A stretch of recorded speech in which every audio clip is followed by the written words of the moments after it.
দর্শক আবারও কিন্তু রণক্ষেত্রে পরিণত হয়েছে। আমরা দেখছি শাহবাগ থানার সামনে কিন্তু আবারও দফায় দফায় যে সংঘর্ষ ৪৭তম বিসিএস পরীক্ষার্থীদের সাথে কিন্তু আবারও পুলিশের কিন্তু আমরা দেখছি যে দফায় দফায় সংঘর্ষ। পুলিশের একটি পিজন ভ্যান কিন্তু আসছিল এবং সেই পিজন ভ্যানকে লক্ষ্য করে কিন্তু আমরা দেখছি ৪৭তম বিসিএস পরীক্ষার্থীরা কিন্তু সেই পিজন ভ্যানে কিন্তু তারা হামলা চালিয়েছিল এবং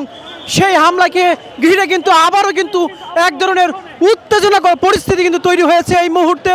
আমরা দেখছি যে সকল শিক্ষার্থীরা রয়েছে তাদেরকে কিন্তু এই মুহূর্তে ছত্রভঙ্গ করে দেওয়ার জন্য কিন্তু পুলিশ লাঠিচার্জ শুরু করেছে, এমনটি কিন্তু আমরা লক্ষ্য করছি। আমরা এর আগেও কিন্তু আপনাদেরকে জানিয়েছিলাম যে আসলে এই যে শিক্ষার্থীদের যে আন্দোলন, সেই আন্দোলনকে ঘিরে কিন্তু শাহবাগ থানার সামনে তারা কিন্তু অবস্থান নিয়েছিল এবং সেই অবস্থানকালে কিন্তু আমরা দেখেছি পুলিশের ব্যারিকেড ভেঙে তারা কিন্তু যমুনা অভিমুখী তাদের যে কর্মসূচি সেটি পালন করতে চেয়েছিল এবং তারই প্রেক্ষিতে কিন্তু পুলিশের সাথে কিন্তু তাদের যে দফায় দফায় যে সংঘর্ষ সেটি হয়েছিল এবং পর্যায়ক্রমে আমরা দেখেছি যে তারা কিন্তু শিক্ষার্থীরা তারা এই মুহূর্তে আপনাদেরকে যদি দেখায় যে পুলিশের যে পিজন ভ্যান রয়েছে সেই পিজন ভ্যানে কিন্তু তারা হামলা চালিয়েছে এবং হামলা চালিয়ে কিন্তু এই যে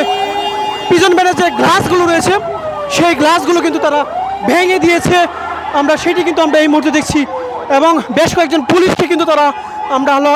পুলিশকে লক্ষ্য করে কিন্তু তারা ইট পাটকেল এবং ঘুষি তারা কিন্তু দিয়েছে এবং সেটিকে ঘিরে কিন্তু এই মুহূর্তে উত্তেজনাকর পরিস্থিতি কিন্তু বিরাজ করছে। যে সকল ৪৭তম বিসিএস পরীক্ষার্থী যারা রয়েছে তাদেরকে কিন্তু এই মুহূর্তে ছত্রভঙ্গ করে দেওয়ার যে প্রচেষ্টা সেটি কিন্তু আমরা দেখছি পুলিশের পক্ষ থেকে এই মুহূর্তে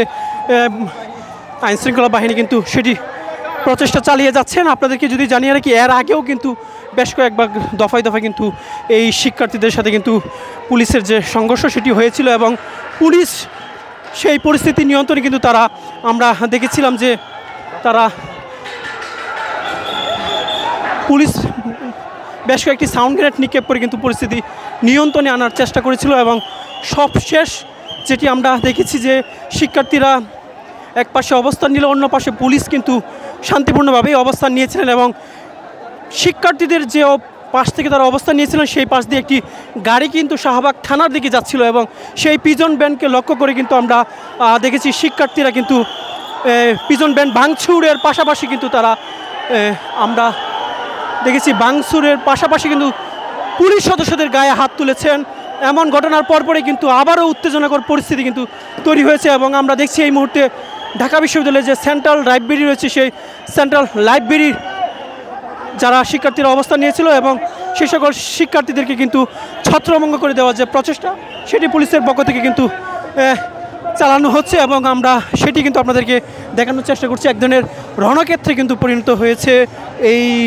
ঢাকা বিশ্ববিদ্যালয় এবং শাহবাগ থানার মাঝামাঝি যে সড়কটি রয়েছে সেই সড়কে এবং এখনও কিন্তু পুলিশের পক্ষ থেকে কিন্তু যে সকল শিক্ষার্থীরা সড়কে অবস্থান নিয়েছিল সেই সকল শিক্ষার্থীদেরকে কিন্তু